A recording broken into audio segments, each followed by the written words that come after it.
Hey guys, it's Tim and this is Wrestling Unlimited. As Luke is not full screen, let's fix that right now. Let's go boom and boom. It's Monday and we're here to talk about Monday Night Raw. Now I'm going to say I liked the show. I thought it was a good Raw, but it did feel long to me. Like how the last couple of weeks I've been like, oh, this show flew by. It didn't feel like this show felt like 3 hours because at one point I'm watching the show and I'm like, damn, we got to be in the final hour, right? I look down and there's still an hour and 25 minutes left. And I go, oh, we're not in the final hour. Okay. So to me, I thought it was a good Raw that did feel a little long. But overall, I did enjoy the show. We got Luke over here with us as well. Luke, what did you think of tonight's Monday Night Raw? I thought it was a good show. I wouldn't say it was a great show. I will say it did feel a little long to me. But I thought it did pretty well building up to Elimination Chamber, I will say. I mean, as of right now, there's only like 4 matches for Chamber. I don't know if they're going to announce another one. I doubt it, but well, I mean, we still got like, how many Raws do we have left to Chamber? Next week is the last Raw. I don't know if we'll get another match, but we'll see. So you have to think with 2 Chamber matches. Let me look for last year. How long did each Chamber match go? Elimination Chamber 2023. I don't know how long each Chamber match actually went. That'll tell us. Let's see. Last year we had 5 matches.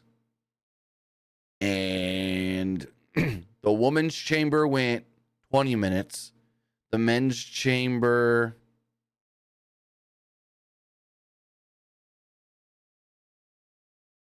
31.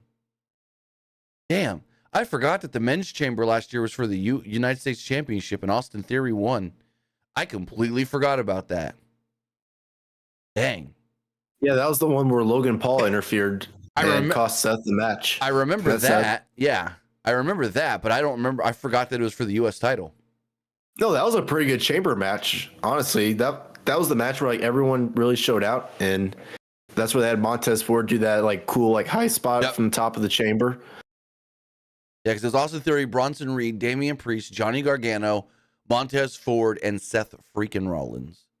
Like I remember the Logan Paul spot. I remember Montez falling from the sky, but I totally forgot that it was for the U.S. title.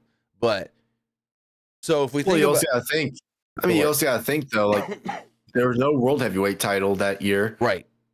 There was. I mean, Roman was defending against Cody. Sami. Oh, no, it was Sami. Sami on the show. Yeah. I think you meant for Mania. No, not for Mania, but he was defending against Sami. And then the women's one, that was a number 1 contenders match for whoever would face Bianca at Mania. Right. So, yeah. And now basically this year for the chamber matches, they're both number 1 contender matches. Exactly. And like, so if you think about it, the women's match went 20 minutes, the men's match went a little over 30, and then the Roman Sami match also went a little over 30. I don't see. Let me think. So what do we have other than the chamber matches? We have the chamber matches, the tag title match, and the Rhea Nia match. I don't know what else they could add, and I don't see any of these non-chamber matches going 30 minutes. I could see maybe the tag title match going 20. Oh, that tag title match is going to be awesome. Yes, I could see that maybe going 15, 20. Nia and Rhea probably going to go, what, 10, 12? Something like that. Yeah. And then both chamber matches, 20, 30 minutes there. So they could add one more match. But I don't know what. Well, Gunther, I don't think he can leave the States, though, can he? No. He's trying to become a citizen, and that is why his match with Jay is next Monday. And so it's like they were supposed to do, at one point, they were going to do the rematch Kevin Owens and Logan Paul for the U.S. title on this show. But that got shifted around, and they're going to both be in the chamber. So I think something happens in the chamber, and I could be wrong on this, but I think something is going to happen in the chamber that is going to lead to Logan Paul and Kevin Owens in a rematch at Mania. I feel like they need to do like some sort of ladder match at Mania, whether that's for the United States belt or for the tag title belts at Mania. Don't you think? I think that'd be perfect for the U.S. belt because then Logan Paul would be in it. So, and there's just a lot of like singles guys that could really like be on Mania for that. well, I mean, even if you just look at the SmackDown roster, because if you think about it, it would be SmackDown guys. So if we do that, I can pull that roster up right here. You can do like Logan Paul, LA Knight, Kevin Owens, Bobby Lashley, Karrion Kross, Styles. I wouldn't put Karrion Kross in a ladder match. Just saying. If we look at the SmackDown roster here, let me pull it up on the screen. We got AJ. So if you would do, say you do 6. So you have Logan Paul, Kevin Owens. Those are 2 already taken. Then AJ Styles. There's 3. Dragon Lee, 4. I would put Dragon Lee. Oh yeah, I would too. LA Knight, 5. You have 1, maybe 2 more spots.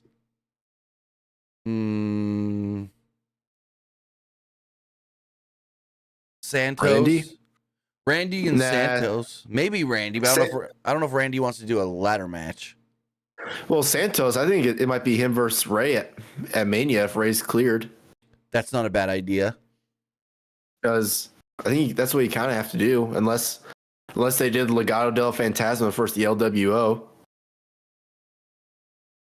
Yeah, they could do that too. That would make sense. They're kind of building. If Ray's not cleared, if Ray's not cleared, I'd probably do Legado versus LWO. Then if Ray's cleared by SummerSlam, I'd probably do that SummerSlam. Right. Ray thought he was going to get cleared by Rumble, and I don't know if he has or has not, but he wasn't in the Rumble.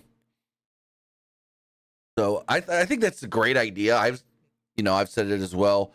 Do a big multi-man match to get as many people on the show as you can. You got 2 nights, so we'll see. Also, I hope they don't just put the Battle Royals on SmackDown again like they did last year. Like, that was kind of dumb. Just put them on. Like, give us a pre-show match. Night 1 can be the men's Battle Royal, and night 2 pre-show can be the women's Battle Royal, and there we go. I don't know why they don't do that. Well, the women's Battle Royal, they haven't done that in years. True. They kind of gave up on that. But it's like, why call it the WrestleMania, Andre the Giant Memorial WrestleMania Battle Royal or whatever, if you're just going to do it on SmackDown the night before? Like, that's kind of dumb. I mean, I know a lot of fans kind of want to get rid of it because it doesn't really mean anything. I say do it because here's my reasoning for doing it. When you say, oh, so-and-so didn't get to work Mania, so-and-so didn't get to work Mania. Well, when you do the Battle Royal, everybody that doesn't have a match gets to work WrestleMania now. So that's my feeling about it. Yeah, but has the person who ever won the Battle Royals has that ever done them anything though after that? I mean, other than Cesaro or Claudio when he won it. He didn't even do anything after it. I mean, he became a Paul Heyman guy. Yeah, I mean, kind of Baron Corbin, to where it was Baron Corbin's first main roster match. It was his call-up. He won it. And then they started pushing him after that. Like, it was I think with the Baron Corbin one, it was a good use of him in that with winning, because it was like, hey, this is a guy that we're going to get behind and we see potential in. So why not have him win this Battle Royal at WrestleMania? Other than that, like, Big Show won it 1 year. Mojo Rawley won it 1 year, and that was all just to do the Gronk spot. Bobby Lashley won it last year, and nothing happened. So 99% of the time, it's never led to anything. Jey Uso won it 1 year. Oh, crap. I forgot about that one. I know. I forgot about that one as well. So, yeah, and it rarely ever leads to anything. But with that, I want to say thank you guys for joining us here. Twitch.tv/PW Unlimited, YouTube.com/Pro Wrestling Unlimited, and podcast services all around the globe like Stitcher, Spotify, Google Pod, Apple Pod, Anchor, iHeartRadio, and so much more. Remember, if you are watching live on Twitch, you can help us out a couple of different ways. You can either help us out by hitting that donate button down below or by donating Twitch bits in the live chat. Also, remember, you can help us out by subscribing to the channel, one of 2 different ways.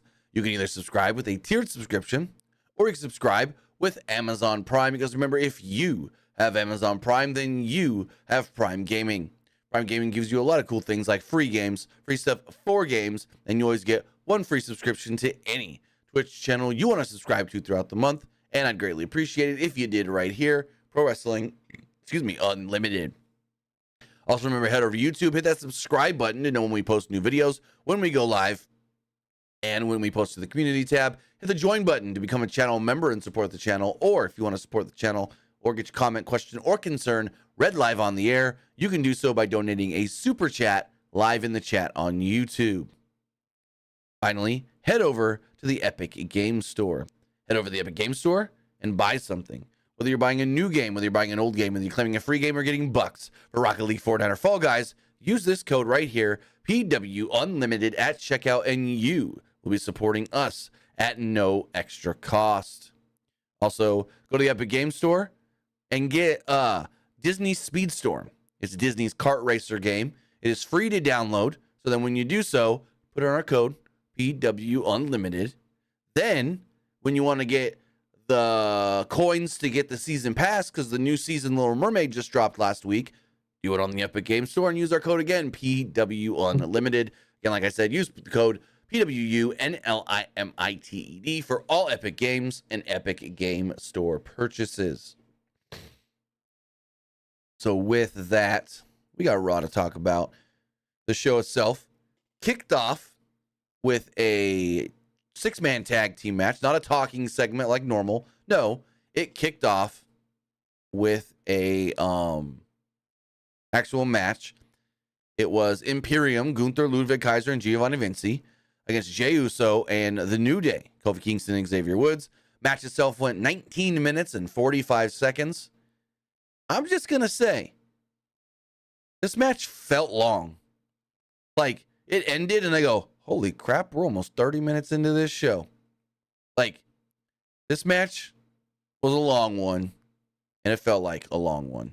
But I'm not saying it's bad or anything. I just was like, it would have been better if it were shorter.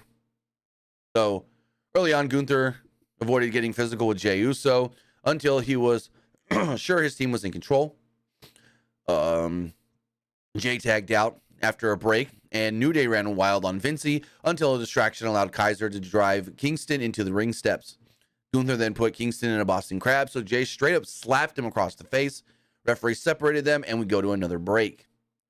Jey made the hot tag at one point after a break and hit Vinci with some strikes as the crowd chanted yeet. Now, this was interesting because you got Kofi's getting beat up in the ring. You've got Jey and Woods on the apron. And for some reason, and I get it, dramatic effect, Kofi's trying to reach over to get the tag, and Jay's holding the tag rope, but then he's like almost like pulling his body back and then stretching his arm out. So it's like, Kofi, come on, come get me. But it's like, if Jey would have just reached over the top rope instead of like pulling his body back a little bit, then he would have got the tag. I know it's a nitpick, but especially because the camera was literally right next to him. Because have you noticed their new camera angle where the cameraman stands on the steps in the corner? Yeah, I noticed that.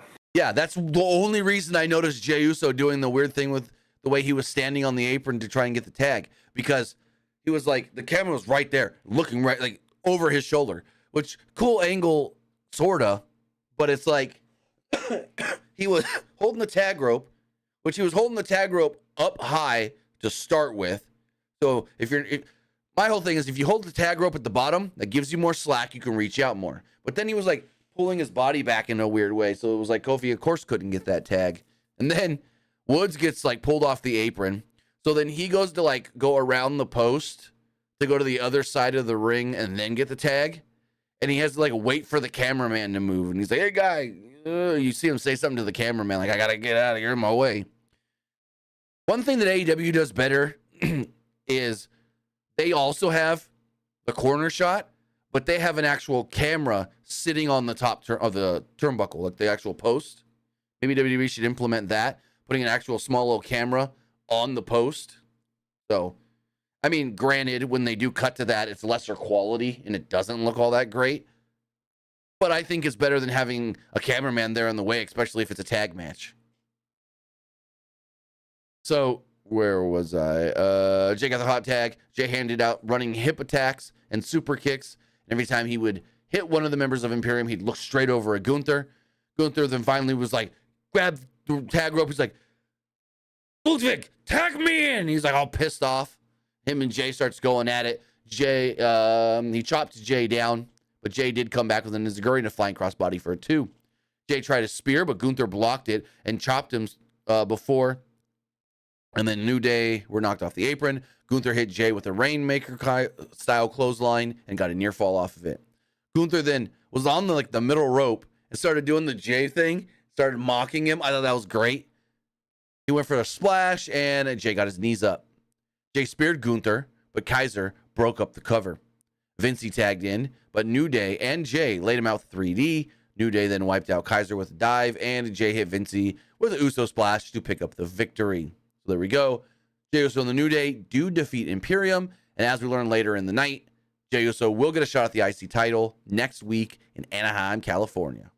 Unfortunately, I will be missing the live event this weekend. They're going to be here in town Sunday. Are you missing it? I ain't going to miss the Daytona 500. It's the first NASCAR race of the year. Watch the first NASCAR race or go to a WWE live event. I think I'll go to NASCAR race. Watch NASCAR on TV. First race of the year.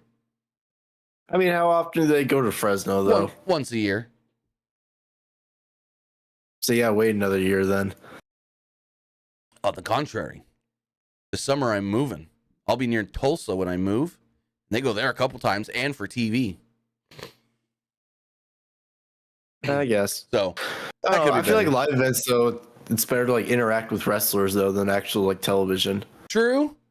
But I also take the kids, and so I don't spend, if it was just me, I'd spend money to get a good seat down close. But with the kids, that's 3 tickets I got to buy, so we don't sit close enough to interact with the wrestlers. I mean, they love going regardless where we sit. But, yeah. This will be the first year we haven't gone. Hold on, let me think about this real fast. This will be the first year, unless we go later this year, that I haven't taken him to a live event in, at least my son. So,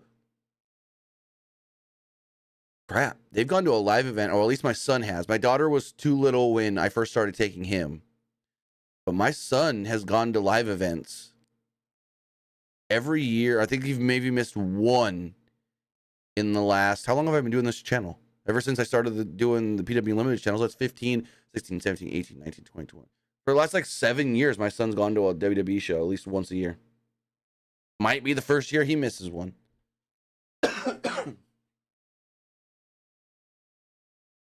I mean, the last one I went to was the SmackDown one when they were in St. Louis. Yeah, I think that was the last one before. That was the last SmackDown going into Fastlane. Right. They haven't come here for a TV taping since 2018. I remember that because it was a SmackDown, and that was the SmackDown where they did. It was a U.S. title match. It was Jericho, Kevin Owens, and AJ Styles in a triple threat, I believe. No, I'm wrong. That was a month later.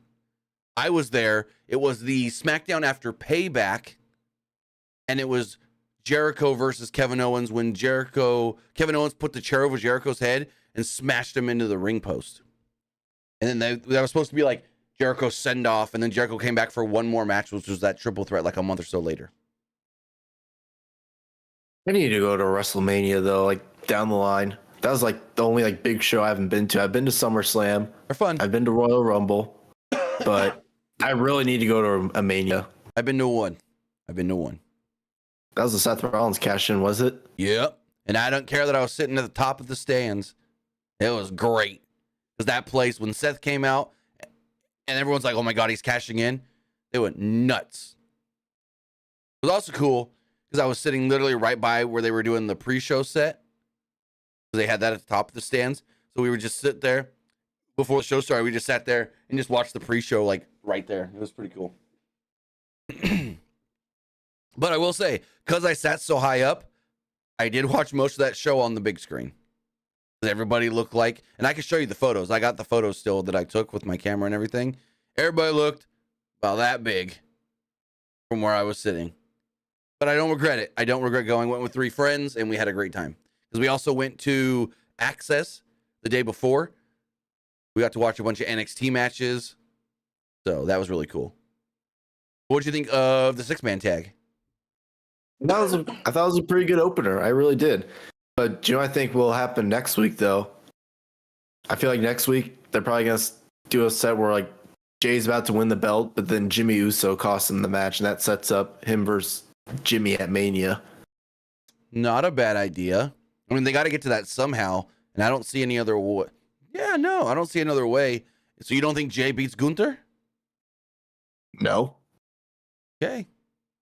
We'll see. I mean, do you really think they'll do Jay versus Jimmy for the belt at Mania? No, I don't. But they shouldn't. They shouldn't, because I don't want them fighting for a belt, though. Here's my thing. I don't think Gunther loses that title on a random Raw. I think he loses it on a pay-per-view.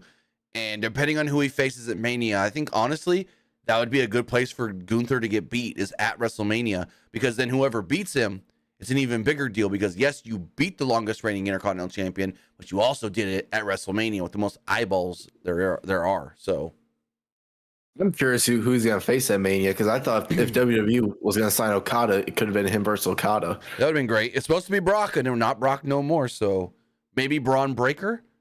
They're really pushing him as like the next big star. Hold on. I think it'd be too early. We gotta go look at this Raw roster now. It doesn't have to be a Raw wrestler, though. I mean, kinda, since it's the Raw Championship. I mean, there's a lot of opportunities on Raw, though. Let's see. Let's pull up this Raw roster.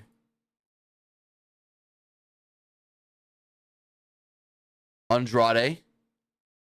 Not a bad choice. Imagine it was being Andrade. That'd be cool. Braun Strowman, if he's coming back. Like, if you needed to put somebody in there to fill in for Brock, Braun would be great if he's cleared, but I have no clue if he is. He posted something that said, like, he was, like, coming soon or coming back soon or something soon. But Braun would be a good one. That would be someone who's like, oh, yeah, that guy can beat Gunther. And I feel like it should be someone who would like actually benefit from it. Now, like Braun would, yeah, he would, but like I also feel like Braun's also someone, if you beat him, it wouldn't really affect him that much, honestly. Ivar maybe. I just don't know if they want to put a singles title on Ivar. Screw it. Sami Zayn. So I was thinking that, but then Sami's whole thing he keeps saying is, I want to win the world title. I want to win the world title. That's the thing. That's what Sami keeps saying. I would love it if it was Sami. That'd actually work.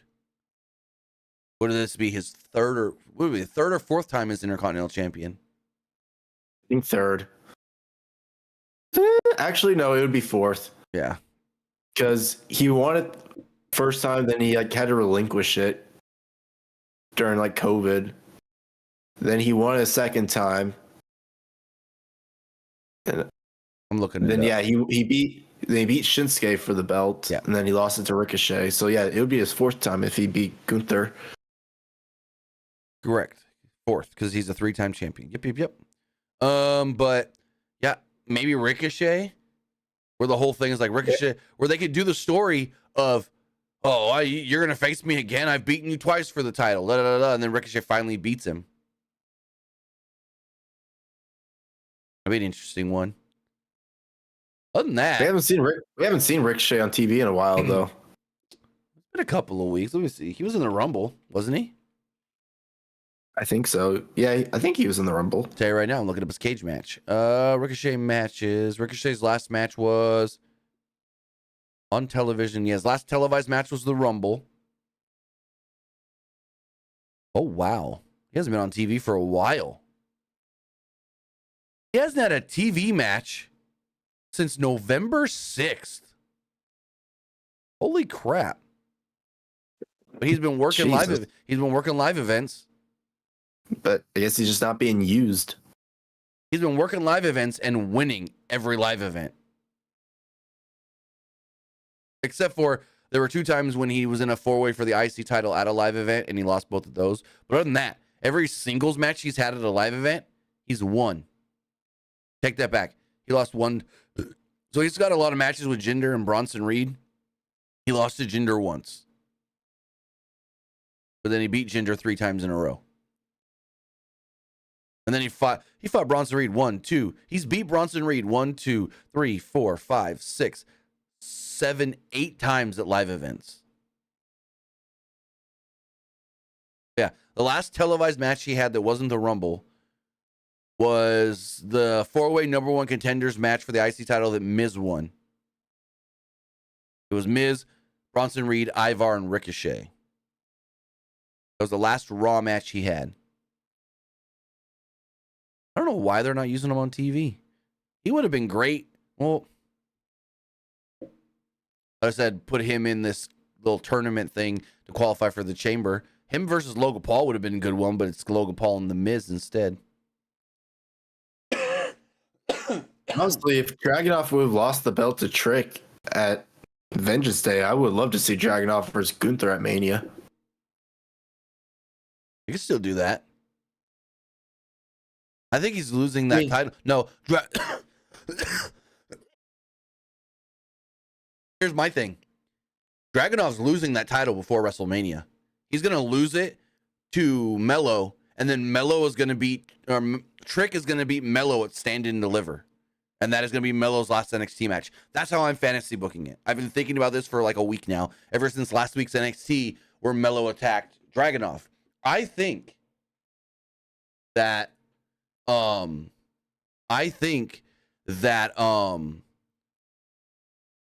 loses the title on television to Mello. Then we get Mello versus Trick for the title at the pay-per-view. I guess they're called pay-per-views, PLEs, whatever you want to call them. I think that's how it's going to go. So, Dragunov, they could do Dragunov. Say in like 2-3 weeks he loses that title on NXT television, and call him up. Gunther maybe is in the ring and he's like, we're 3 weeks to WrestleMania, or we're 2 weeks to WrestleMania, and I don't have an opponent. I've beaten everybody. And then you bring in the one guy that's beaten him, Dragunov. I'm pretty sure Dragunov's losing that title before WrestleMania. Oh, yeah, he is. Then, like, I'd say the only way I see Dragunov retaining is if, like, they do a spot where Mel's about to win, but then Trick Williams costs him the match. I could see that. Like, I wouldn't put that against him. If that happens, then it's like, oh, who's going to face Dragunov at Stand and Deliver then? Dijak? Wish that would be fun, but they are teasing that, and I don't want to see that. I mean, they had a really good match, though. What was that, Deadlock or? Oh, I know which one you're talking about. Yeah.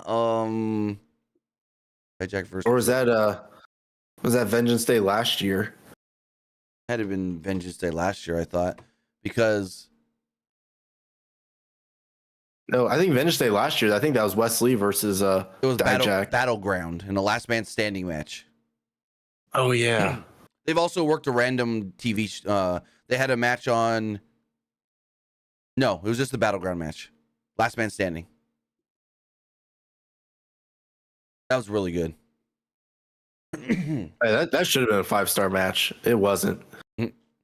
Boy, if you're talking about Meltzer 5 stars.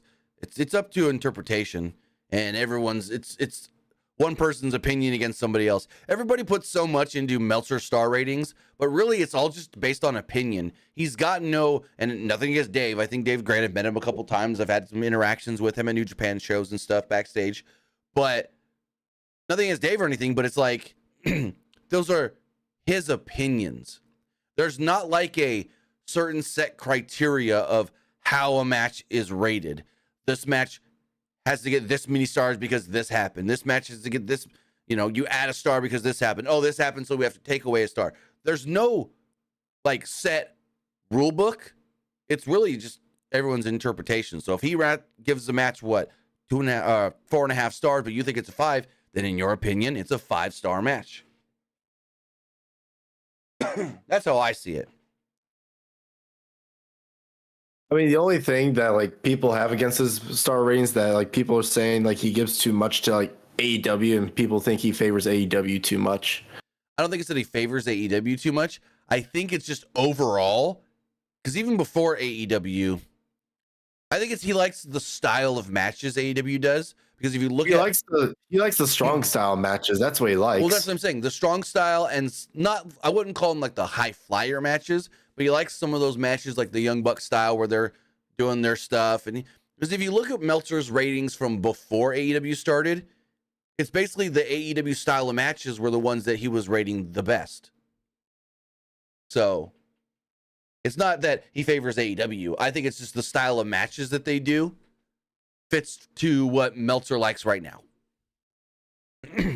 Now, I want to see what he gives. So did you watch basically the War Games match from New Japan this past weekend? No, I haven't. Oh my God, this cage match that they did at New Japan, it was Will Ospreay's last match. It was a 5-on-5 cage match. But it was United Empire versus Bullet Club War Dogs. And it was basically a War Games match. But there was only one ring. And the cage, interestingly, so the cage sat at ringside around the ring, so there was still a ringside area to wrestle. So when you look from the floor up, the cage was no taller than like the top rope in the ring. But this match was nuts. Like, I could not take my eyes off the screen for a minute during this entire match. It was that good. Like, it was awesome. If you guys have not seen, they called it a cage match, but it was basically a War Games match from New Japan this past Saturday night, the New Beginning show in Osaka. Man, the last 3 matches on that show. Now, granted, Okada versus Tanahashi was just, if you think of what an Okada-Tanahashi match should be, that's exactly what it was. But we also got a match of the year candidate on that show with Zack Sabre Jr. and Bryan Danielson. Those two beat the ever-loving dog piss out of each other.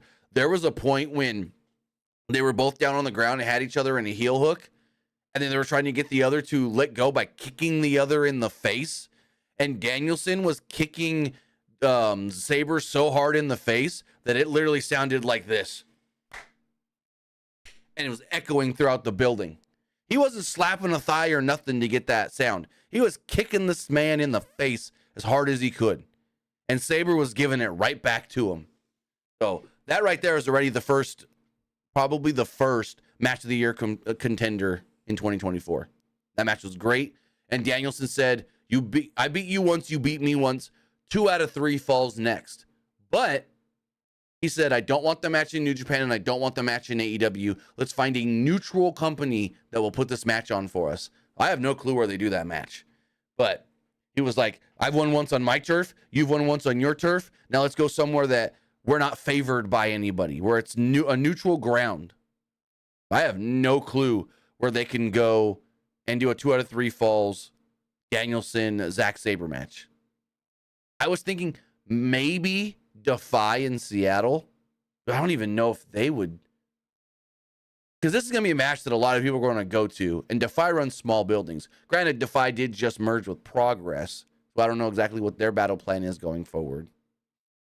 But yeah, Danielson said, I want it, but not in AEW and not in New Japan. So I don't know where they do this 2 out of 3 falls match. Ring of Honor. No, I mean, I get why you're saying that, but I don't think that would work. Because then everyone would just go, hey, that's still AEW technically. I mean, it's owned by AEW, but still, like, it's not AEW No, or I know. New Japan. It would be Tony Khan booking right there. It'd probably just be like a way for like people to start watching Ring of Honor more, honestly. Unless they go to like the UK and do it in Rev Pro. That would work. That'd be fun. TNA? Maybe. One of the biggest matches they can do. Or you'll do it in CMLL in Mexico. AEW's been working with them a lot recently. So AEW's been working. AEW's been working. Would New Japan like it though? Yes, New Japan. So New Japan doesn't like AAA because right now they're doing. So every year in February, they do what's called the New Japan CMLL Fantastica Mania Tour, which is going on right now, where basically all the CMLL guys go and work for a week in New Japan. Well, that's going on right now. But yeah, no. New Japan doesn't like AAA. They like CMLL. Moving forward on Raw, we got a video recapping the press conference from last week. There was then a video of Andrade. He spoke about winning the NXT and US championships. He said titles weren't enough, and he had to leave the company to remember who he was. He now has a clear direction on what he wants to do. I liked and didn't like this promo because it was like, oh, you needed to leave the company? I hate when they say that because you got fired, bro. You got released. It's just like Drew McIntyre. He asked for his release, though. Oh, shit. He did, huh? I forgot about that one. He asked for his release. Okay, never mind. I take it back. I'll still criticize McIntyre, though, because McIntyre's whole thing was, oh, I had to leave to find myself. I had to leave to prove who I was. Bro, they fired you. With McIntyre, they did fire him. They did release him. Well, he said that when he was in NXT, though. Like, WWE fired me and I had to work my way back. No, I get it, but he tries to compare himself to Cody, going, Cody, you and me, we set the blueprint for guys leaving and coming back. It's like, well, kinda. Cody left because he wanted to leave. You left because they made you leave. I mean, they didn't really make him leave, though. I think he just got tired of the booking, honestly. Drew, they made Drew leave. They fired Drew. Oh, yeah, but like, I thought you were talking about Andrade. No. I think Andrade was just upset with not being used. But yeah, Drew, he got fired. Then like he had to work his way back. But he did more than just work his way back. He also like transformed his body. And yeah, no, Drew did great with the whole, okay, WWE doesn't want me right now. I got to go prove myself elsewhere. I'm honestly kind of surprised he wanted to return to WWE, though. I don't see why not. I mean, he never wanted to leave in the first place. If you think about it. Right. But like, I thought he was one of those guys who was like doing so well in the independent scene to where it was like, I didn't really think he really needed to go back. So here's my thing, though. That I think if AEW was around, this would be a different story because he did everything there was for him to do. He won the title in TNA. He won titles in the UK. He basically, there was nothing left for him to do on the indies. It was before the big indie boom, and it was before AEW where there was an alternative. So I just feel like there was nothing left for him to do. I mean, he could have gone New Japan. True, he could have. Which I thought he would have done like fantastic over there. Oh yeah, but maybe he didn't want to be in Japan. Maybe he didn't want to leave his wife and stuff. I mean, he didn't have to go there full time though. He probably could have just done like the big pay-per-views. True. Yeah. Well, I know. And then he was like Carl Anderson. He would still like work indies. Yeah. Well, I know like Carl Anderson would say when they would do their stuff in New Japan, they'd be gone for half, if not almost a full month. Because they don't just go and do one show. It's not like now where they'll bring in the AEW guys for one show. Back then, they were bringing guys in to do the whole tour, which was sometimes 2-3 weeks. So even now, it's different how they use foreigners. Because like Danielson showed up on Saturday. I didn't even know that match was happening. I was watching the New Japan show because of the cage match. And I'm like, oh, I want to see this cage match. And all of a sudden, Danielson comes out and I go, when the hell did this match get announced? So, yeah. I mean, I know when Styles was in New Japan, like he only worked like the big pay-per-views, and then Carl Anderson would take over leadership. AJ was there all the time. Trust me, because that's when I was watching. Like, that's when I got into New Japan. AJ was like there. when he first joined, I'm pretty sure he was. AJ was there all the time. So that's what got me into started watching New Japan. Was like, oh, AJ's in New Japan now. Okay, I had known what New Japan was, but I'd never followed it. That's what got me to start watching New Japan was AJ going over there. And AJ was there most of the time. Like AJ would do the full tours and stuff. And then come back and work like a Ring of Honor show. And then go back like a month later. So he was there a lot. Like he did a full, and hence why they gave him the world title in New Japan. Because he was there working all the time. Mostly AJ going there was probably what really helped New Japan a lot. It's also what helped It really- him get into WWE. I think if he didn't go to New Japan, WWE wouldn't have signed him. I wouldn't go that far. I would. I mean, even when he left TNA, I'm sure WWE had interest in him. I mean, WWE had interest in him in 2003, and they didn't sign him. They brought him in to do some TV matches. WWE wanted to sign him, but he didn't want to move his family to Ohio. I know he said that because that's once, what they did. But there was another offer he had that, like, they used him then, but then I think they brought him back like a year later. But they weren't going to sign him then. Maybe it was because he turned him down the first time. I don't know. But it was like right before TNA started, they used him a couple times. No, because when Ohio Valley Wrestling was basically like their TNA, right. I mean, it was basically like their NXT at the time. Yeah. They wanted to sign him, but he didn't want to move his family to Ohio, so he rejected them. Okay. I remember, I've heard that, but then I remember him saying, and then they brought him in for one other thing after that. So maybe they just didn't offer him something because they knew he wouldn't take it or something. But because I know he's worked the John Cena match and he worked the Hurricane match. But if you remember, he was in WCW when they bought WCW. And then, yeah. Moving forward, we had an Elimination Chamber qualifying match. This match went at 8 minutes and 40 seconds. It was Bobby Lashley and Bronson Reed. Lashley entered and waited 10 minutes before the match even started. Like, holy crap. 10 minutes from the time Bobby did his entrance with everybody, B-Fab and the Street Profits. So another 10 minutes. And then the match starts, and a minute and a half in, they go to a break. Like, what the crap? And I didn't really get much notes for this because I feel like not much really happened. So Lashley fought back after the break and hit some impressive strength moves on Bronson Reed. He hit him with a vertical suplex at one point and got a 2.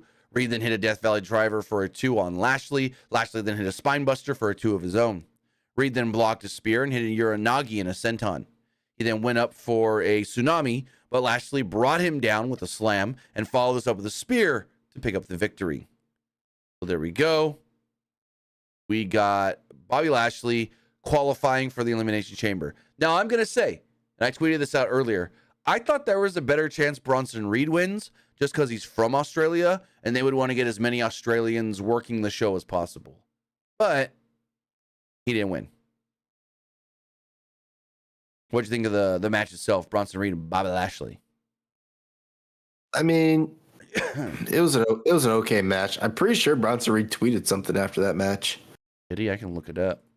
He said, "My whole life I dreamed of wrestling on WWE pay-per-view in my home country. I failed my people, myself, and my family. Sorry." Huh. Interesting. Yeah, because I was like, you know what? He's from Australia. I can see them putting him in the match. I thought maybe like Cross would come out and screw Bobby or something. That's what I thought. That's what I thought was going to happen. Which is weird. They were all there. This is the weird part. Now it's like, what are they going to do with the whole like Lashley versus Karrion Kross stuff? Are they just going to finish it off on a SmackDown before Elimination Chamber? I don't know, but the weird thing was PW Insider reported earlier, all of the Final Testament people were there. Karrion Kross, Scarlett, AOP, they were all there backstage. But they didn't get used. There's actually a lot of people backstage that didn't get used. There were, let me see. PW Insider reported earlier today. They stated Nick Aldis, who was always at both shows because he's a producer as well. Authors of Pain, Karrion Kross, Scarlett, Pete Dunne, Tyler Bate, Paul Heyman, and Street Profits and B-Fab were all there. Street Profits and B-Fab, of course, we saw with Bobby in his entrance. But then, like, Paul Heyman, I don't know why he would have been there. He didn't do anything. Tyler Bate and Pete Dunne didn't do anything. So, very interesting. Tyler Bate and Pete Dunne, I thought they should have been the ones to help R-Truth instead of DIY, since Pete Dunne and Tyler Bate are challenging Judgment Day at the Chamber. Yeah, I didn't think about that one. That would have made a little more sense. I mean, DIY, I mean, it made a little sense, but at the same time, it would have made more sense if it was Pete Dunne Tyler right? Bate. But then you could have had the people going, what are they doing there? They're SmackDown guys. They could have done that whole thing like, that doesn't make sense. They're supposed to be at SmackDown only. So I don't know. Now it's like, how are they really going to like build up that match? Because now it's basically just like, oh, these guys haven't really faced off against each other before the match. The Judgment Day can show up on a SmackDown. They got both belts. So they can be on both shows. Yeah, but I don't know. Move forward, we had a Sami Zayn Nakamura segment. Just like last week, Jackie Redmond was interviewing Sami Zayn in the stands before the show. Zayn said that there was a feeling of embarrassment in sports when you say you're going to do something and fail. He's had that feeling many times in his career, but the difference now was that he had an overwhelming feeling of self-belief. His belief last year is what drove him to WrestleMania. He planned on becoming champion, and that was a promise. In the middle of all of this, Nakamura would appear on the screen. Nakamura compared him to Cody Rhodes and said that he was swindling people by trying to gain their sympathy to stay in the spotlight. He says Zayn's chances were over and he would continue his warpath tonight. So that was our main event. Shinsuke Nakamura versus Sami Zayn. They then showed the WrestleMania trailer that they posted yesterday on social media. But what do you think of the Sami and Nakamura segment here? Not much to it, but any thoughts? I mean, I thought it was kind of cool when they were like interviewing him in like middle of the stand, like middle of like at the empty arena. Then they did that. Yeah, the second week they've done vignette. Yeah, it's the second week they've done that style interview with Sami. I thought it was cool and different that they did the Shinsuke vignette like in front of that empty building. Right. But then the funny thing there is, if you think about it, you got to be a fan watching Nakamura on the screen on another screen. So it's basically like if that makes sense, you're watching him, you're watching the screen to watch the Sami segment, but then while you're watching the screen, you're watching another screen of the Nakamura stuff popping up on the screen. It's like when you're watching a TV show and the people on that TV show are watching TV while they're on TV. Right.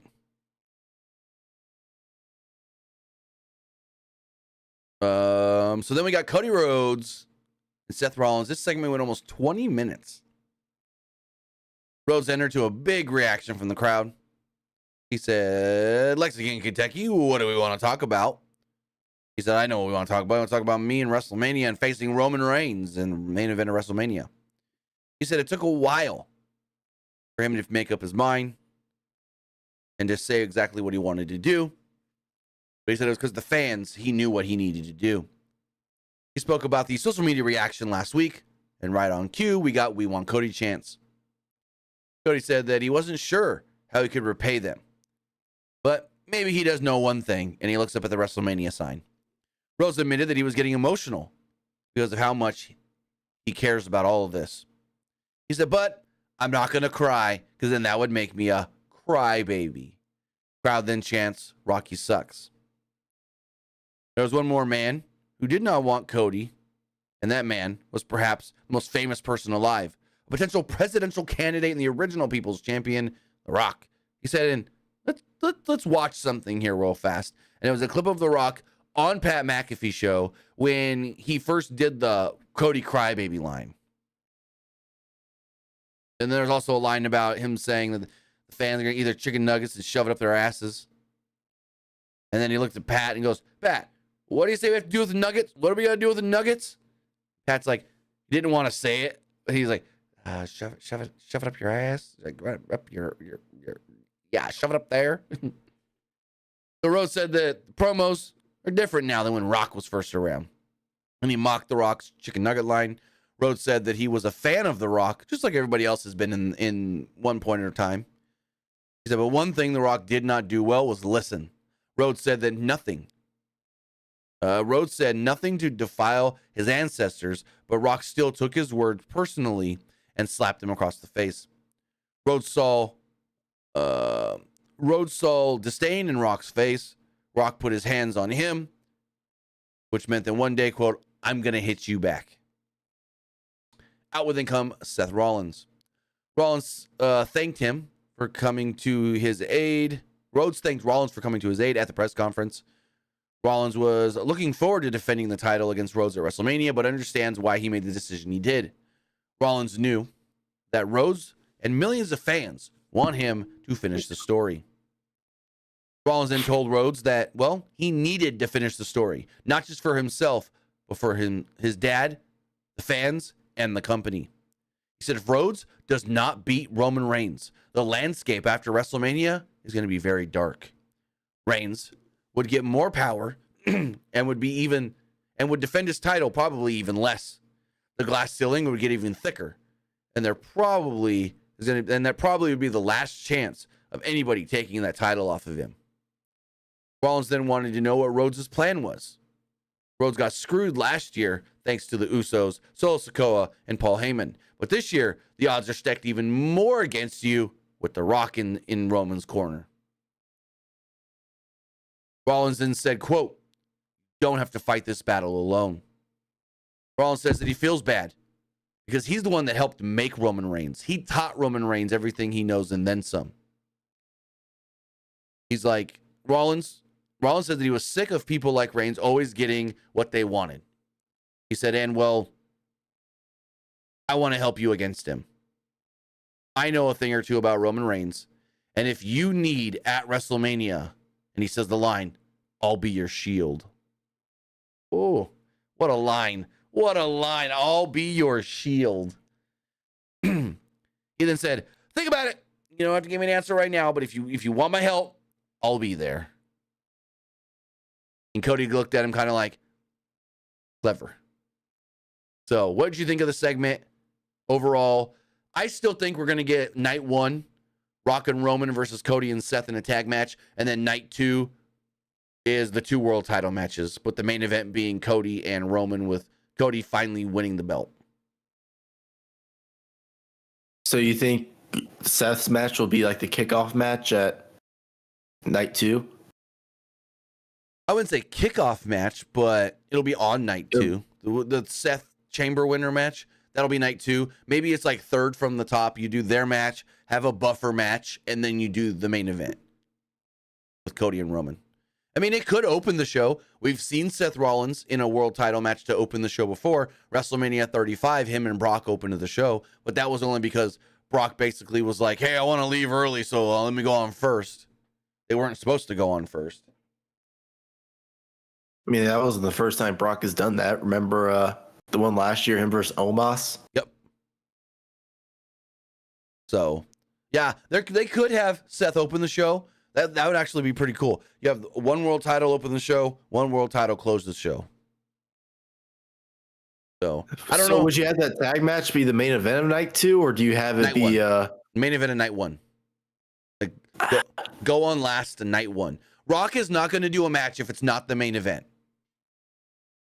I know, but like the reason why I say that is because like last year, a lot of people, not a lot of people, but like some people were complaining how like Rhea versus Charlotte was not the main event night 1 because Rhea won the Royal Rumble, and people were saying the Royal Rumble winner should main event Mania. In theory, sure. But Triple H even says it. He said it last year. He was asked about this. He says, what main events is what's the hotter story? Now, I get it. Everyone says WrestleMania main event because that's what they're conditioned to say. But it's not that anymore. Now the winner gets a world title shot at WrestleMania. Not guaranteed in the main event. And Triple H, like I said, Triple H said it last year. He was asked, why didn't the women main event night 1?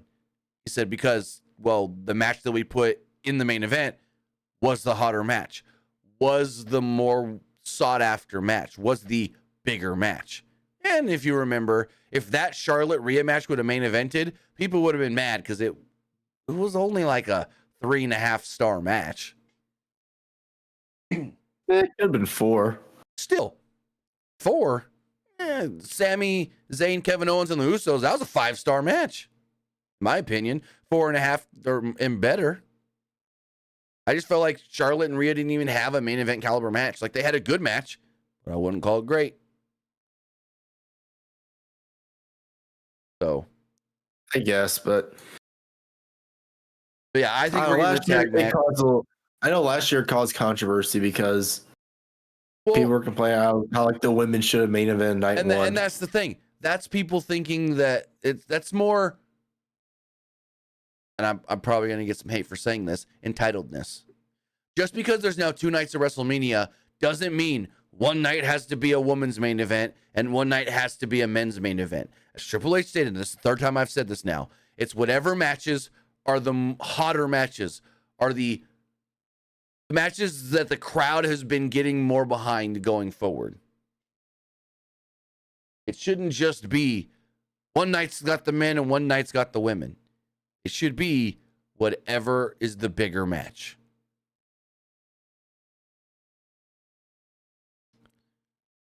As we move forward, Kathy Kelly interviewed Jey Uso on the New Day, and she let him know, hey, next week, you're facing Gunther for the title. They were all pumped up. There's then a pre-taped video hyping up Liv Morgan versus Zoe Stark, which was our next match. Elimination Chamber qualifying match. Liv Morgan versus Zoe Stark in a 9-minute match. Interesting. How often or how recent has Michael Cole started calling her Codebreaker the Codebreaker again? Because I know for a while they weren't calling it the Codebreaker.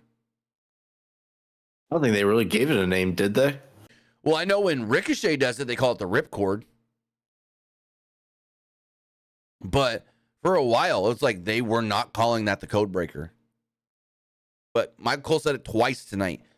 Oh, Liv Morgan with a Codebreaker. Liv Morgan with a Codebreaker. So, the two fought for like a minute and a half. Then we went to commercial break. Coming back from the break, Morgan fought back with the Codebreaker off the ropes, but Starks kicked out and responded with the powerbomb for a 2. She followed this up with a missile drop kick and got another 2 on Morgan. Morgan then tried to go for the Oblivion, but Stark hit a super kick and got a 2 off of it. Stark then went for a Phoenix Splash that commentary didn't know what to call. They're like, oh, what a corkscrew move. They did not know that was a Phoenix Splash. Morgan dodged it, hit the Codebreaker, hit the Oblivion, and pinned Zoe Stark to win the match. Match went 9 minutes. Like 4 of it was under commercial. But really, I felt like not much happened here. So, there we go. Kid Vicious says recoil. That's right. Yes, recoil. Ricochet calls it the recoil. Like in my head, I was saying recoil, but out of my mouth, I said ripcord. What would you think of this match? Like I said, it was okay, but like I didn't get many notes because I felt like not much happened. I mean, yeah, it was an okay match. Not a lot to it. I feel like we've seen a lot of that tonight, haven't we? Kind of like JD and Truth. Yeah. There was either long matches or that match was okay. So as we move forward, and I scroll down too far, Judgment Day is backstage and Truth appears. Damian Priest is like, Truth, what are you doing? And Truth's like, we got a match. JD, what are you doing here? You're not in Judgment Day. I beat you already. And they're like, Truth, you're not in Judgment Day. I don't know how many times I got to tell you, you're no longer in Judgment Day. He's like, you know what? Tonight's going to be your execution. The Truth is like, oh. The Judgment Day come out to the ring. And then Truth's supposed to come out to the ring. So Judgment Day come out, we go to break, we come back. Truth's supposed to come out, but he's in Gorilla on his phone. And Pierce is like, Truth, what are you doing? Your match is now. He goes, hold on. I'm trying to call the Miz. How long's the flight from LA to Lexington? Miz, hey, I need your help. I need you to come to Lexington. Judgment Day's going to kill me. He literally said, Judgment Day's going to kill me. I'm like, oh, wow. They let him say that. They usually don't use the word kill. But he's like, Judgment Day going to kill me. I need you back up. Get to Lexington.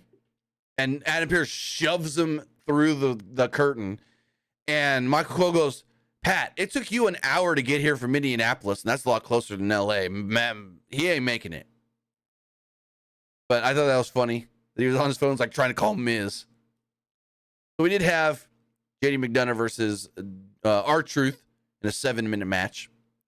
Truth early on hit an attitude adjustment after he did his little John Cena hope spot. Dominic then helped McDonough out of the ring. And we go to a break about a minute and a half in. As we come back from the break, Truth tried to do another AA, but he stopped and this was weird. He like stopped in the middle of the move and just looked at Priest for a minute, and then JD rolled him up for a 2. Truth then set it for the scissors kick, but McDonough kicked his leg out and his did like the little devil's, what does he call his move? The devil's inside or something? The devil inside. This is a backdrop driver. And then he pinned Truth to pick up the win. Most of this match I felt happened during the commercial. We didn't really see much of it. Yeah.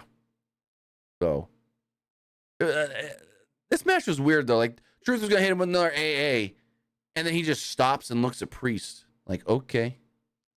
But what do you think of the match?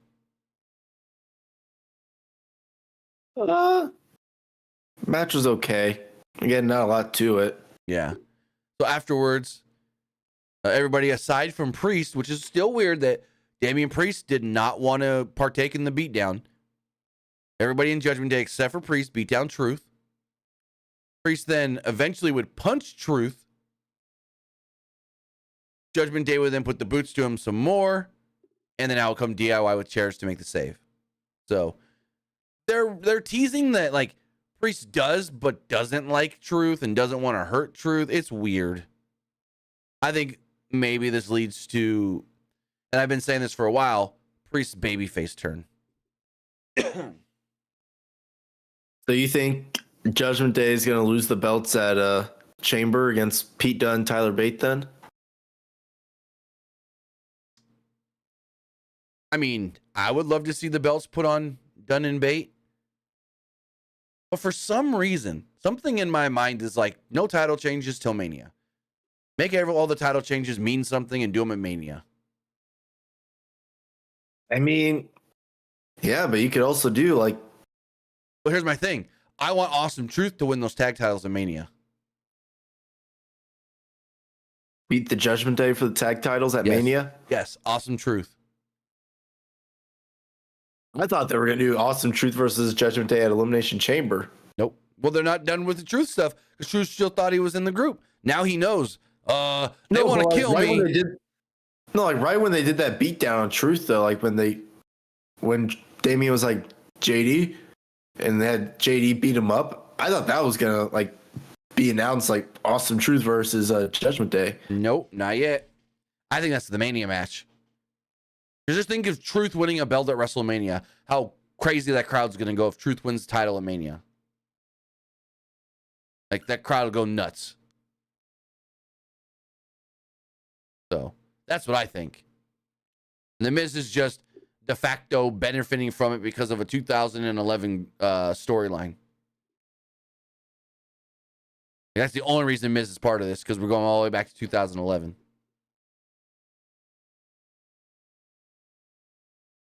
Or what they could do, maybe, what if they did a ladder match for the tag titles so they can still make like both Priest and Finn look strong? Nah. I would have Truth pin Finn. I would have Truth pin Finn to win the tag titles at Mania. I mean, coming out of Mania, you can always rebuild people. You don't have to always try to make someone keep like looking strong. People got to get pinned and get beat eventually. And it's like, what do you got to keep Finn strong for? What do you got to keep Damian strong for? He's got his briefcase. Yeah, he's always going to be strong. So it's like, Finn, he can take the pin. You don't beat Mr. Money in the Bank. You beat the other guy. Yeah, but Finn hasn't really won a Mania in a while. And also his contract is coming up soon. A lot of people's contracts are coming up soon. But it's like not everybody can win, even though your contracts... I mean, here's my thing. Your contract coming up should not be a bargain. Actually, it should be the opposite. Like with Drew McIntyre. Take him, for example. His contract is up after Mania, or shortly after Mania. But my whole thing is, if he agrees to a new deal, you have him beat Seth. If he doesn't agree to a new deal, Seth beats Drew. I think Drew wins the Chamber. Or somebody else wins the Chamber, and we get Drew and Sami at Mania. Regardless, I think if Drew resigns, you have him beat Seth for the title at WrestleMania. That's the whole thing. I'm surprised Drew hasn't even re-signed yet. So the word is that they haven't really approached him with a deal. At least as of a month ago, he hasn't been approached. They haven't Which is started weird. talking to him. It is. Like, I guess they haven't really like thought about what to give him first, as far as like money. Right. As we move forward, we have Becky Lynch. I mean, I do think. Go for it. I feel like out of all the people whose contract is expiring, if there was one of them who had to leave, it would probably be Drew. So all the ones we know expiring this year: Seth, Becky, Drew, Dijak, Finn. I think I heard one other, but I'm not sure. I can see Dijak leaving, actually. So could I.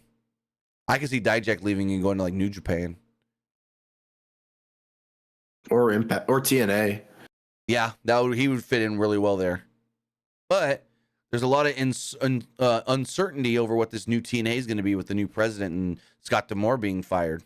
So, granted, Dijak's contract's not up till the summer, so he's got time to figure stuff out. But that is a big thing. It's like, how is TNA going to be ran now with not Scott D'Amore in charge? Apparently, Scott D'Amore wanted to buy the company, and they instead just fired him. I saw that they were aware that Scott D'Amore, he was aware about being fired like weeks before. So apparently some people knew that this was coming. I don't know about if he for sure knew, but this wasn't like a last minute, oh, hey, today we're just going to fire the guy. Like, it was known by some that it was coming, potentially. That's what I heard. So I just know a lot of people were pretty sad about it when he got fired. Well, yeah, he turned that company around. He's the reason why. He's the reason why TNA has good working relationships with other companies. Yes, it's like. So I know at one point he asked if they can increase the budget, and they told him no. So he really brought that company back to, I wouldn't say like, he brought it back to a respectable number 3. Because before it was just, yeah, they're number 3, but no one really cares. Now they're number 3 and people care about it because of the work and the storylines and all the booking that he's done. So, hell, who even knows if WWE wants to work with them again now that Scott's not there? I'm curious now where Scott's going to go. Is he going to go WWE? Is he going to go to AEW? Maybe he doesn't stay in wrestling. Who knows? Or maybe like there's other opportunities he does outside of wrestling. Exactly. Which I don't know what he would do. No clue. All I know is he's been with AEW or TNA, off and on for like 20-something years. He was there from the beginning. He was probably like TNA's first ever segment, Team Canada. Excuse me. Trying not to yawn in it, like make noise. I don't know if you've seen the TNA's first ever like television show. Like he was part of their like first ever like segment. I think so. It was Team Canada versus like Amazing Red and like some other people. Yeah, I love Team Canada. I thought Team Canada back in the day was great. Oh yeah. Do you know that way back in the day when Scott D'Amore was a wrestler, he did enhancement matches he was a extra for WWE. He'd worked WWE matches back in the day. People don't remember him as a wrestler. They always remember him as the manager of Team Canada. Yeah.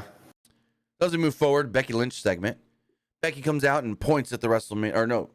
Yeah, she points at the WrestleMania sign, and she points at a sign of a young fan who wanted to take her as their date to the 2034 prom. Unless I saw that wrong. I thought it said 2034. Maybe it said 2024 and I saw it wrong. But someone wanted her as their prom date. Or I probably just saw it wrong now that I think about it. Probably 2024. I don't know how I mixed up a 2 for a 3. Or 3 for a 2. But she pointed out the sign, which is kind of cool. Lynch said that the road to WrestleMania has been confusing and unpredictable, and she loved it. She has loved this business since she stepped into a wrestling ring at the age of 15. She says she's been obsessed with it, and that obsession has been great at times. She's traveled the world, and that obsession is why a girl who once failed gym class main evented WrestleMania. The obsession is how she met her husband and why she has a daughter. However, that obsession is also why she has missed birthdays, weddings, and her own father's funeral. She started to almost cry. She said her daughter was only 3 years old.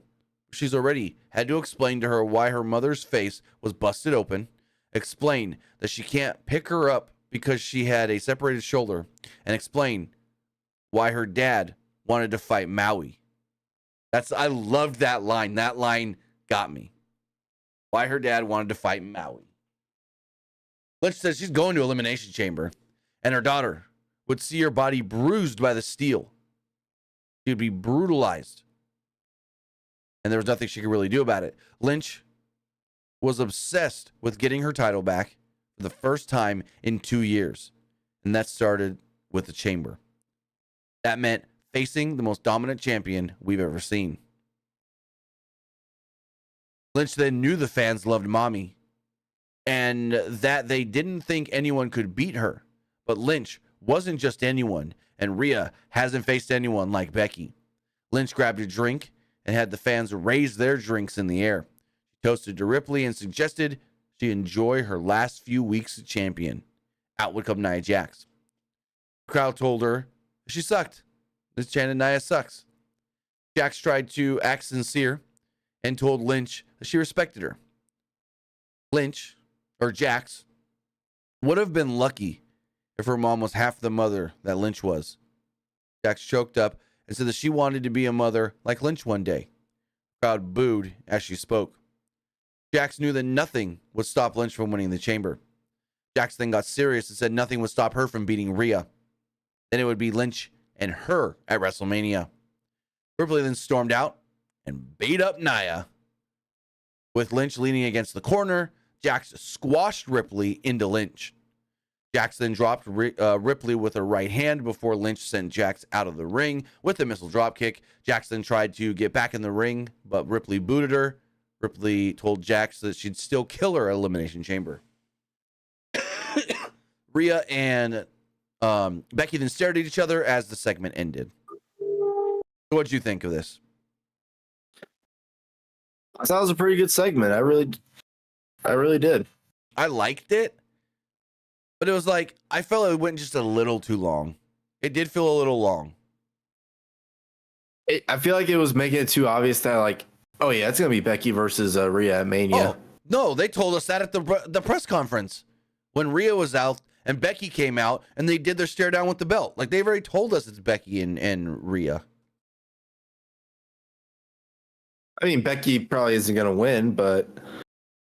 You don't think Becky beats Rhea?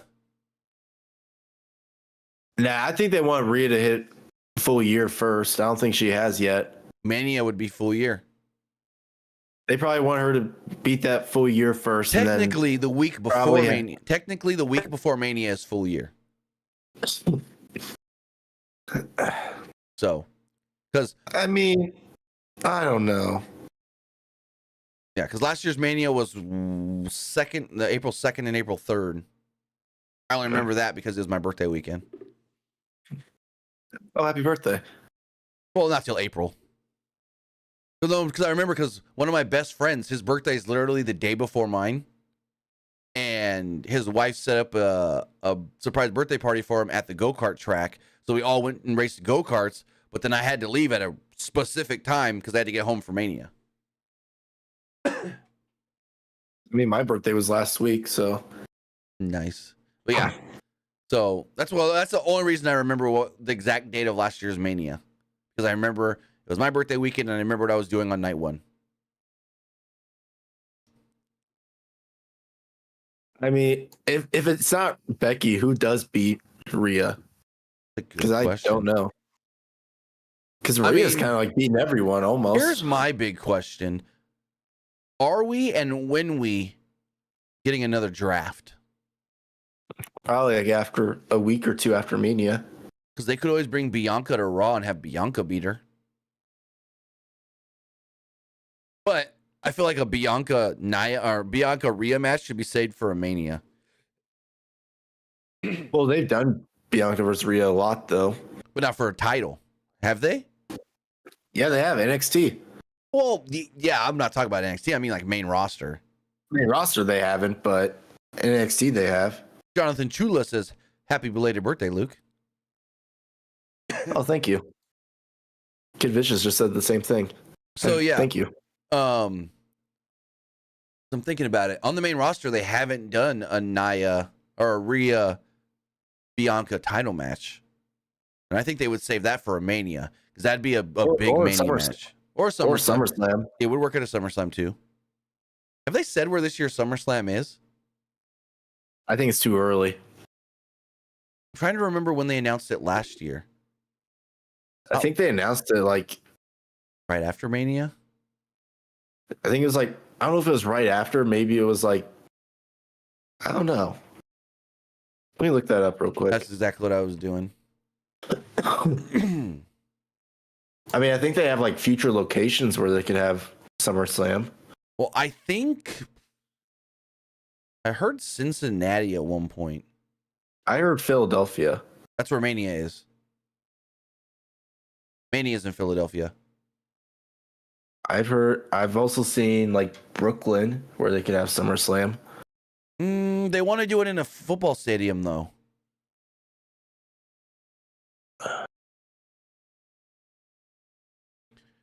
Actually, I know the easiest way to figure this out. I'll just go to my YouTube channel and see when I posted that video of SummerSlam announcement. When did I post that video? SummerSlam. Oh, Cleveland, Ohio. Fightful reported that I think Cleveland, Ohio is like a potential SummerSlam. Yeah, that was the other one I heard. I heard Cincinnati and I heard Cleveland. Cleveland wouldn't be a bad one. Or maybe I was getting Cleveland and Cincinnati mixed up and I was only thinking Ohio.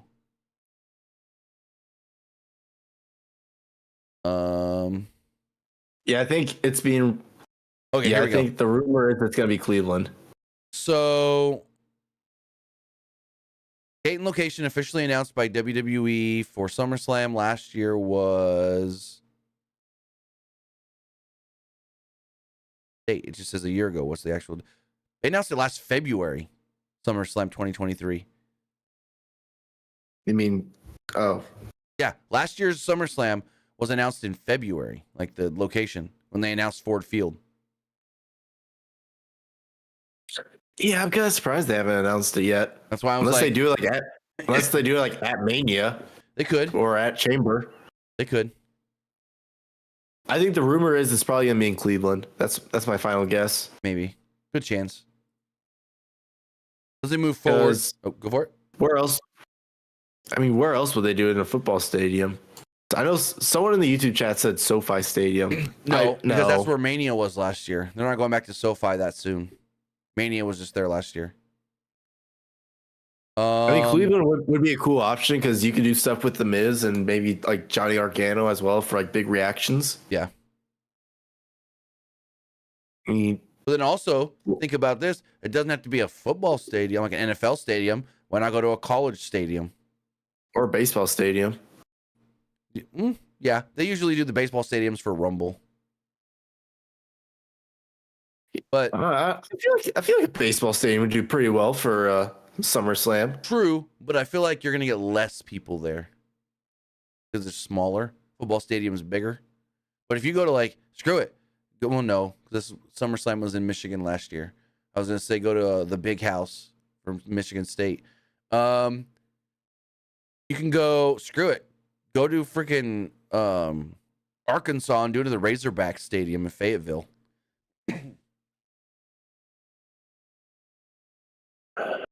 Go do it in Chicago. Go to the Bears Stadium. I don't know. There's options, but yeah, you're right. The Cleveland one was what I was hearing. Oh yeah, Messi even says Logan Paul also from Cleveland, even though he technically lives in Puerto Rico now. But as we move forward, Jackie Redmond interviewed Drew McIntyre. McIntyre said that he has only tried to give the fans what they wanted. McIntyre pushing Rhodes in the right direction and the real reason that he was going to fight Reigns. McIntyre called Rollins selfish, while Rhodes should be thanking him. McIntyre called himself the underdog. He said he beat AJ Styles, one of the best in the world, to qualify for the Elimination Chamber. Now he has to go on and beat 5 other men in the most dangerous match we've ever seen. And McIntyre implored Rhodes to get out of their match next week because Rhodes doesn't need this. McIntyre warned Rhodes that he would make him miss Mania just like he has done for CM Punk.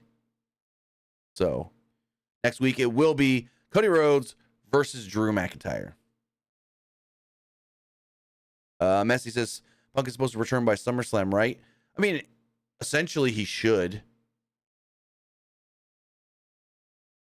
But you never know. I mean, I'm trying to think when Cody returned, because he got injured Yeah, but it's a different injury though. Yeah, but is it like similar like time returns though? No. I think Punk can come back within like 6. Cody's was 8. June, July, August, September. Yeah, Cody was out for 8. Punk's whole thing is earliest 6 months. Yeah, Punk needs to stay healthy. Because like even when he was in AEW, he was injury prone a lot. So as we move forward, Truth thanked DIY for saving him earlier. They mentioned The Miz called them and asked them for the help. Truth never imagined being saved by DX instead of DIY. And they made some other DX reference and thanked them. I was like, oh. Yeah, that was kind of funny. But it's like, DIY, DX. Now if they don't come out wearing black and green next week, I'm going to be disappointed. Or come out with glow sticks. Pretty sure Johnny Gargano had like Shawn Michaels inspired gear one time in NXT. Yep. Shawn Michaels was his favorite wrestler growing up. Yeah. Even though a lot of people like compare him to Bryan Danielson. Then we had another Elimination Chamber qualifying match. Went 8.5 minutes. It was LA Knight versus Ivar. Not much happened early on, and then a minute and a half they went to a break. Back from the break, Ivar went to the top. Knight leapt to the top and hit an impressive looking superplex. Ivar responded with a power slam for a 2, followed by a sit-out powerbomb for a 2. Knight then hit a knee strike, body slam, and an elbow drop for a 2. Knight was distracted by Valhalla at one point, which allowed Ivar to hit his spinning kick to the back of the head. Ivar then went for a moonsault, but then Knight ducked, hit the BFT, and pinned him to pick up the victory. Knight then blew a kiss to Valhalla. As it was announced, he has qualified for the Elimination Chamber. There we go. Now we have obvious win here. Yeah, we had LA Knight qualify for the Chamber. So now in the Chamber, it will be Drew McIntyre, Randy Orton, Bobby Lashley, and LA Knight. Who do you think the other two will be? Kevin Owens and Logan Paul. Paul will beat Miz. Owens will beat Dom.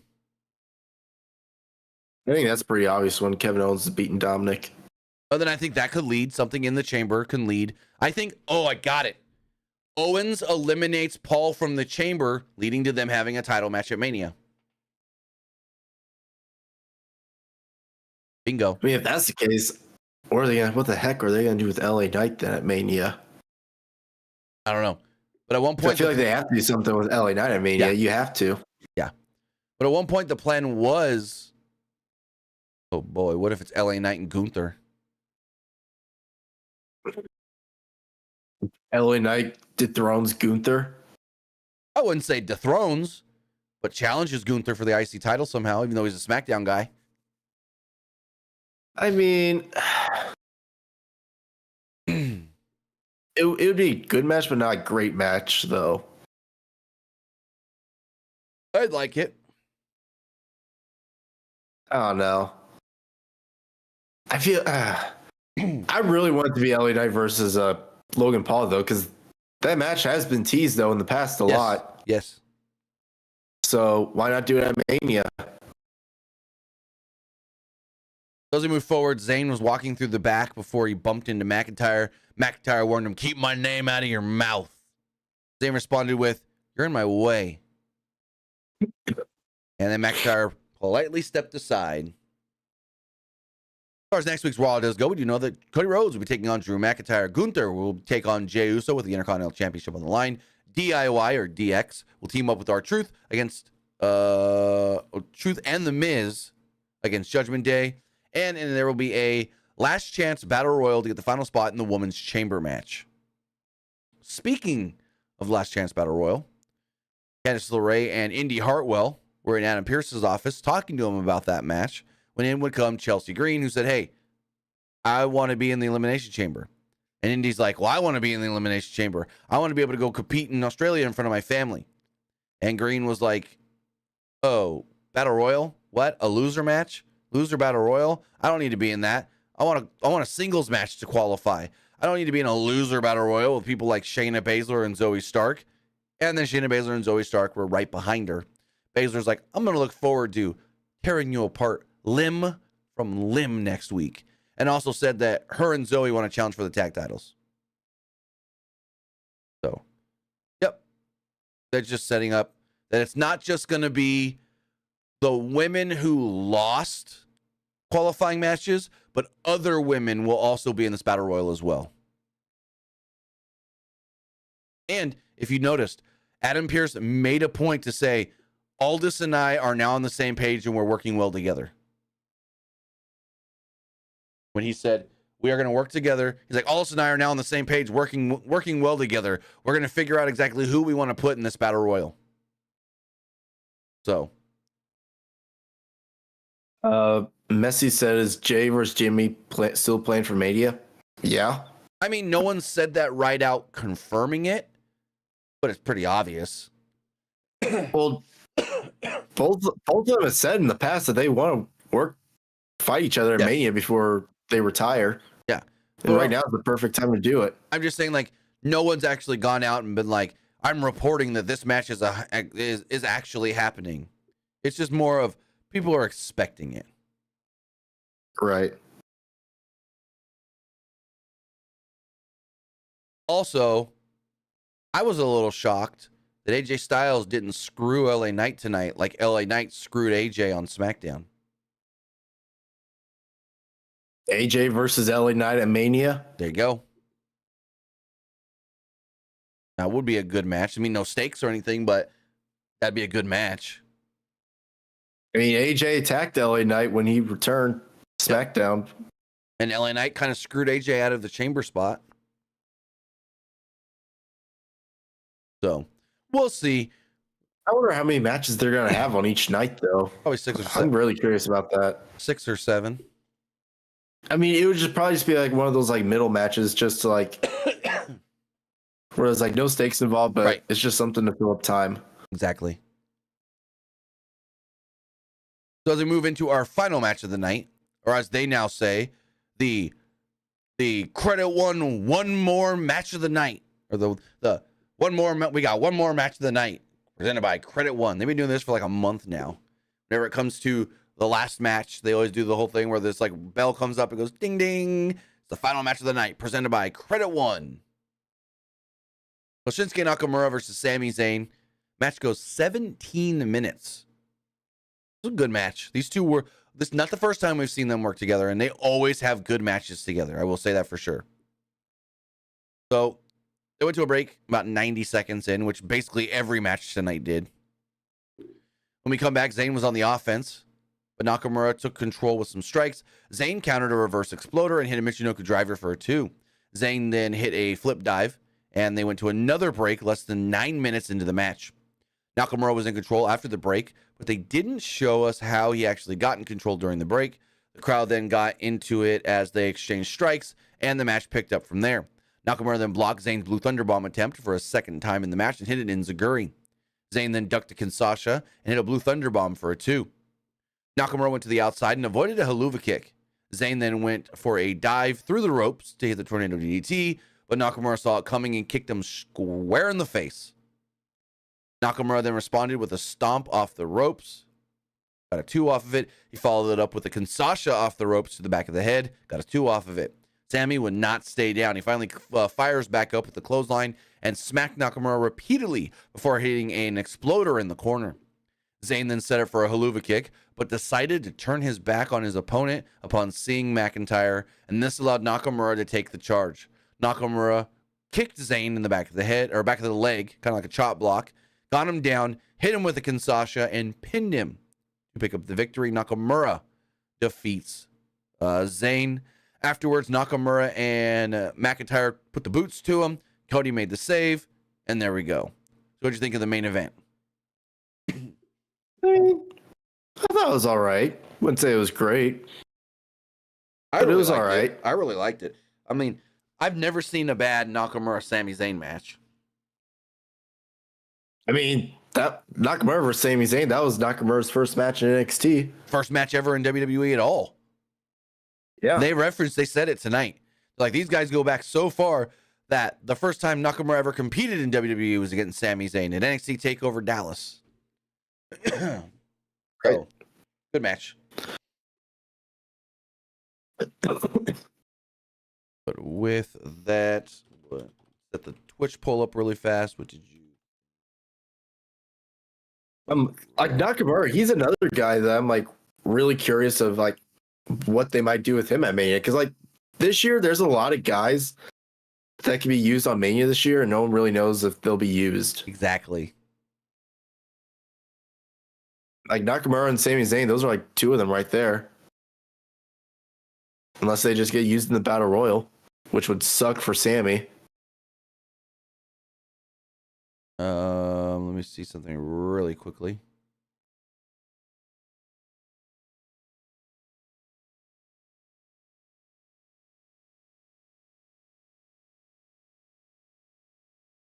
Bangs, is this real? Bangs told me to check the DM he sent me on Twitter. What did he send? Fortnite Festival Season 2 is expected to launch on Thursday, February 22nd. That means the next artist to join Fortnite will be added in the next week's update, and we might even get the first teaser of who that artist is this week. There's a tease that they're adding Taylor Swift into Fortnite. Oh. No. No. Oh, Lord. Speaking of Fortnite, I'm going to stream some Fortnite right after this. So, Bangs, if you want to join me, just let me know. But overall, a long Raw. It felt long to me, but a good Raw. I would say it was a good show. It built up towards the pay-per-view, the Elimination Chamber. We got some stuff for that. And like you asked earlier, do I think one more match gets announced? I don't. I really don't. I don't know what that could be if they are. Like, they're only got 4 matches now. So it's like 5 matches would make sense. But I have no clue what that 5th match could be. Not going to be a U.S. title match. It's not going to be a world title match. It's not going to be a WWE title match. What? Do they add a women's tag title match? They do Kabuki Warriors versus Indy and Candice. I mean, Indy, she's from Australia. Well, yeah, but Zoe and Shayna are the ones tonight that said that they wanted the tag titles. They literally said, we're here. They get a triple threat. Could. That's the only other thing I can see. Honestly, it's the only other one you can really add, to be honest. I mean, there's no like singles rivalry matches you can really do. No. Not that I can think of, at least. I mean, you can't really do Karrion Kross versus Bobby because Bobby's in the Rumble. Chamber. Unless you did, or Chamber. I mean, unless you did Santos versus Carlito. We've seen that match so many times already, though. And they've kind of like, I don't know. I don't want to see that match again. Or if Ray is cleared by Mania, why not do Legado del Fantasma versus LWO at Chamber? Then you could do Santos versus Ray at Mania. I mean, it would make sense, but I just don't think it's needed. Because we've kind of already seen it anyways. You remember when Elektra Lopez debuted? So it's like we kind of don't need the tag match again. No, but you do like Santos and Berto and Angel against Carlito. But haven't we already seen that on SmackDown? I don't think we have. Have we? I thought we did. Hold on, I tell you right now. I like very vaguely remember making that graphic.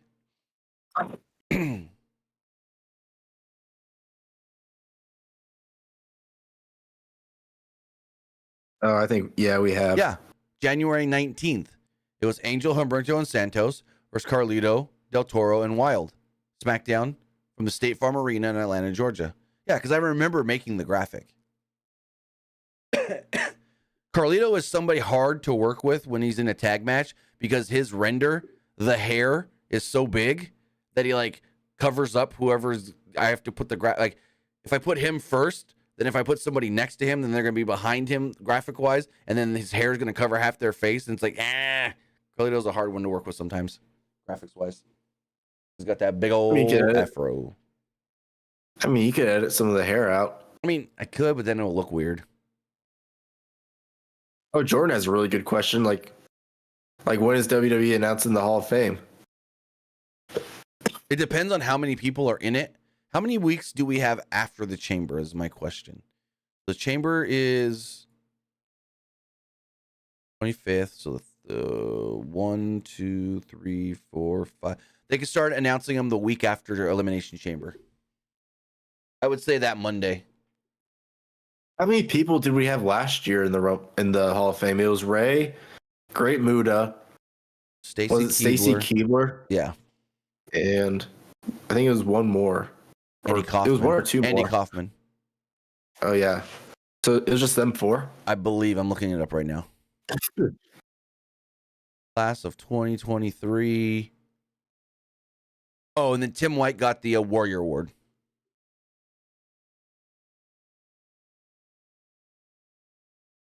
It really just depends how many. 1, 2, 3, 4, 5. Unless they do like 5 again. Because from the Monday after Elimination Chamber till Mania is 6 weeks. So if they're only doing 5, which the year before they also only did 5. So if they're only doing 5, that's plenty to do. Like announce. Plenty of weeks.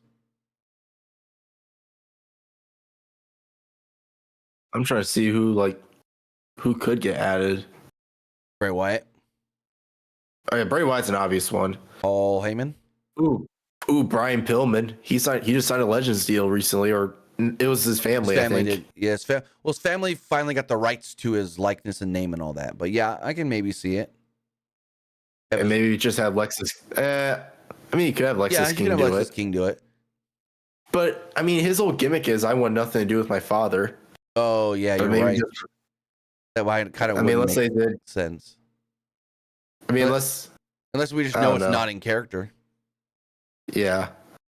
But yeah, because his whole gimmick in NXT is I want nothing to do with my father, so that's why my name is Lexus King. Yeah, he took the name of his stepfather. As far as all that goes, you know what we thought of the show. Now it's time to hear what you guys thought of tonight's Friday Night SmackDown. As far as the polls do go, as far as the threads poll, 50% liked the show, 45% thought it was just all right, and 5% didn't like it. Looking over at the Twitch poll or Twitter poll, 77% liked the show, 18% thought it was just all right, and 5% didn't like it. Looking at the YouTube community poll, did I do a YouTube community poll? I might not have. I did not do a YouTube community poll. My bad. YouTube live poll.